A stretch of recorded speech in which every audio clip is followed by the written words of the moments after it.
दोस्तों, ये कहानी एक लड़की और उसकी प्रेमी की है, जो उस प्रेमी की किसी वजह से देहांत हो गया था।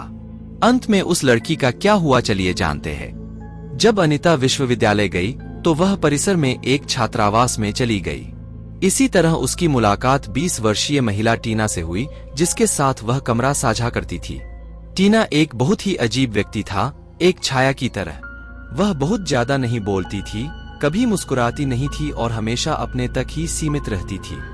ऐसी अफवाह फैल रही थी कि उसने कुछ साल पहले अपने प्रेमी को खो दिया था। एक रात देर रात उसने टीना को बिस्तर से उठकर कमरे से बाहर निकलते हुए देखा।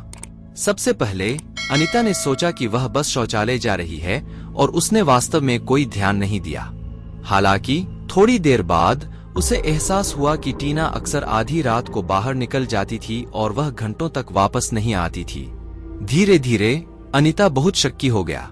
एक रात अनीता ने यह पता लगाने की कोशिश करने का फैसला किया कि उसके अजीब रूममेट के साथ क्या हो रहा था।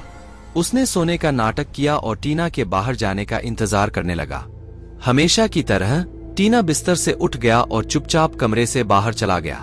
अनीता ने 1 मिनट इंतजार किया और फिर छाया में रहते हुए उसका पीछा किया ताकि किसी का ध्यान न जाए। करीब 30 मिनट तक चलने के बाद टीना कब्रिस्तान पर रुका और अंदर चला गया। अनीता डर से कांप रही थी और उसे खुद को भागने से रोकना पड़ा। उसने दीवार पर झांक कर देखा, टीना एक समाधि के सामने घुटनों के बल बैठ गया और उसे गले लगा लिया। उसके चेहरे पर परमानंद की झलक थी और वह जोर जोर से हंस रही थी। अनीता ने काफी देख लिया था। डर के मारे वह पीछे मुड़ी और वापस छात्रावास की ओर भागी। जब वह अपने कमरे में पहुंची तो वह बिस्तर पर कूद गई और सोने का नाटक करते हुए टीना के वापस आने का इंतजार करने लगी। हालांकि उसकी रूममेट नहीं आई और जल्द ही वह गहरी नींद में सो गई। अगली सुबह जब वह उठी तो अनीता ने कुछ भयानक और चौंकाने वाली खबर सुनी। जाहिर तौर पर टीना ने एक रात पहले आत्महत्या कर ली थी। उसने कब्रिस्तान में अपनी कलाई काट ली और खून बहने से उसकी मौत हो गई। वह अपने बॉयफ्रेंड की कब्र पर लेटी हुई पाई गई थी। अनीता भयभीत हो गया। टीना की कोई परिवार नहीं था और कोई भी उसका सामान लेने नहीं आया। 3 दिनों के बाद अनीता उत्सुक हो गया। उसने कमरे की सफाई शुरू कर दी और टीना के सामान में इधर-उधर झांकने लगी।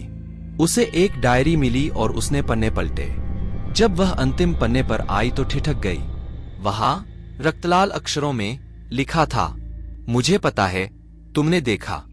दोस्तों, कहानी कैसा लगा कमेंट बॉक्स में जरूर बताएं। अगर आप हमारे चैनल में नए आए हो तो लाइक, शेयर और चैनल सब्सक्राइब करके बेल आइकॉन को प्रेस कर देना ताकि आगे और भी नए रोचक कहानी आप लोगों के पास सबसे पहले पहुंचे। तो चलिए मिलते हैं किसी और नए कहानी के साथ, तब तक के लिए धन्यवाद।